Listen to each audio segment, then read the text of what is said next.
Jackson and I are up on the roof. We've got the masking tape down, ready to cut a hole for the fan to go in.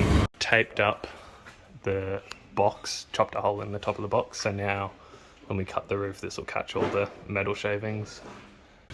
Drilled a hole in.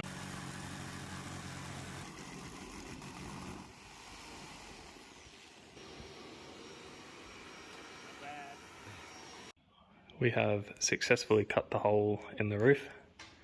I've filed down the edges, just painted the edge with some Rust-Oleum. Now we'll be putting on the frame, silicone, job done. Alright, silicone's going on. Flanges screwed down through the roof and into the timber frame that's on the inside.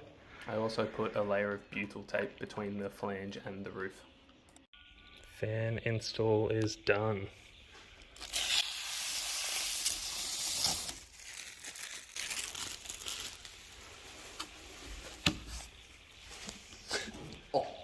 Ah, good. And we've wired it up. Ready? We'll turn it on. There she goes. How good is that?